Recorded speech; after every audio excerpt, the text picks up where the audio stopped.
আসসালামু আলাইকুম। আমি Shaon Sawdagar, Konika designs BD senior instructor. তো আজকে আমরা শিখব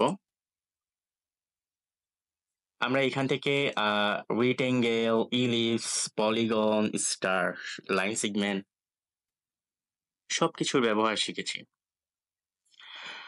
তো আমি জানি যে এইখানে পলিগন বা যেকোনো আমরা শেপ নিতে পারি। আমরা একটা বর্গাকার কি নিলাম? চতুর্ভুজ নিলাম বর্গাকার। তো এইটাকে আমরা কি করব? এটার প্রত্যেকটা কিন্তু ৪ টা কোণ।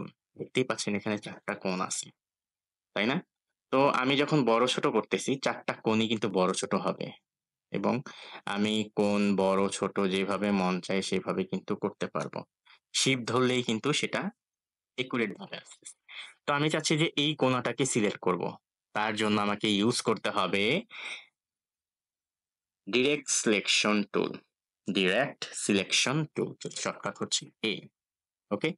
ডিরেক্ট সিলেকশন টুলের শর্টকাট হচ্ছে এ। এইখানে আমি ডিরেক্ট সিলেকশন টুলের শর্টকাট আমি এ ক্লিক করলে কিন্তু ডিরেক্ট সিলেকশনে চলে যাবে এবং আনচার পয়েন্ট দেখাবে।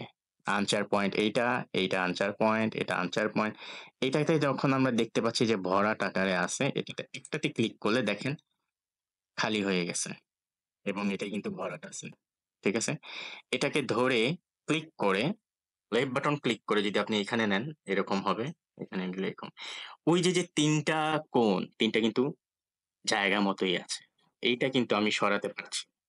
শুধুমাত্র একটা। ঠিক আছে? ওকে? তো এখন, এখন যদি ২ টা ধরতে চাই, তাহলে কি করব? ধরেন আমি এটা এবং এটা ধরবো। তাহলে? তো এটাকে সিলেক্ট করার পর শিফট ধরে এটা ২ টা সিলেক্ট হয়ে গেছে। এখন আপনি লাড়ান, ২ টাই লড়বে। বাকি ২ টা কিন্তু লড়বে না। যখন আমি এখানে দিয়ে দিচ্ছি দেখেন একটা রাস্তার মতন। আমি এটা ডিজাইন করতে পারবো। তো এখন আমি করতে চাচ্ছি না। আমি জাস্ট আপনাদেরকে দেখাচ্ছি যে ডিরেক্ট সিলেকশন টুল দিয়ে শুধুমাত্র কোণগুলা, একটা কোণ বা একাধিক কোণকে ধরে, ধরে আপনার নড়াচড়া করানো যায়। ঠিক আছে? 3D র মতন। ওকে। ঠিক আছে। তো আমি আরেকটা নেই ইলিপস। ইলিপসটাকে কি করব? একুরেট ভাবে একটা ইলিপস নিচ্ছি। ইলিপস অবশ্যই পয়েন্ট দিয়ে তৈরি। হ্যাঁ, অবশ্যই ইলিপস পয়েন্ট দিয়ে তৈরি। ডিরেক্ট সিলেকশন দিয়ে আমরা এখানে দেখতে পাচ্ছি যে ইলিপসের ৪ টা পয়েন্ট আছে। ঠিক আছে? এবং এখানে কিন্তু হ্যান্ডেল আছে। বুঝতে পারছেন? প্রত্যেকটার মধ্যে ২ টা করে হ্যান্ডেল থাকে এবং এখানে ৪ টা পয়েন্ট দিয়ে ইলিপস তৈরি হয়। তো এইখানে যেই ইলিপসটা তৈরি হয়েছে দেখেন আমি ঘুরাইলেই কিন্তু হ্যান্ডেল গুলো ঘুরাইলেই এরকম হয়ে যাচ্ছে। মানে অন্যরকম একটা ডিজাইন। ঠিক আছে? তো পয়েন্টটা ধরলে কিন্তু পয়েন্টটাই ঘুরবে। যেখানে মন চায় সেখানে যাবে। তো অনেক রকম শেপ ব্যবহার করতে কিন্তু এটা ব্যবহার করা হয়। অনেক সুন্দর করে ঘুরায়-টুরায় অনেক কিছু বানানো যায়।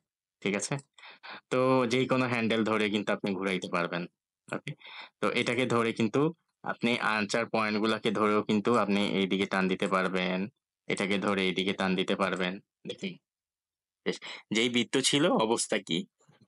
ওকে ঠিক আছে। তো এখন আমরা কি করব? অন্যটা দেখি, পলিগন দেখি। পলিগন একটা আমরা নেই। Structure, polygon. পলিগন দেখছেন যে আপনাদের বৃত্ত চলে আসছে। তার মানে হচ্ছে আমি যদি একটা ক্লিক করি পলিগনের ৫০ টা আছে সাইডস। ঠিক আছে? এখানে আমরা দিব হচ্ছে মাত্র ৬ টা। তাহলে ঠিক এই পলিগন। পলিগনের ৬ টা কোণ। এখন আমরা প্রত্যেকটা কোণই কিন্তু ধরতে পারবো। এটা ধরলাম এবং শিফট ধরে এটা ধরলাম।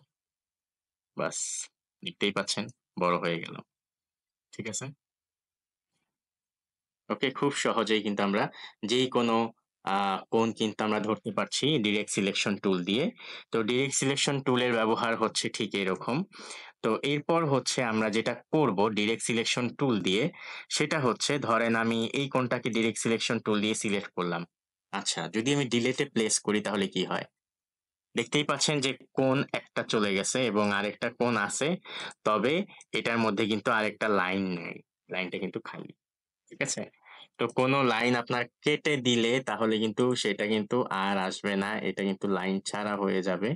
তো এইটা আরো ভালোভাবে বুঝতে পারবেন যখন আমরা ডিজাইনে চলে যাব তখন আরো বেটার আপনি বুঝতে পারবেন যখন আমরা কালার ব্যবহার করব তখন। তো এই ছিল হচ্ছে ডিরেক্ট সিলেকশন টুলের ব্যবহার। তো অবশ্যই আমাদের ভিডিও দেখবেন এবং আমাদের চ্যানেল সাবস্ক্রাইব করবেন কনিকা ডিজাইনস বিডি। সবাই ভালো থাকবেন, সুস্থ থাকবেন।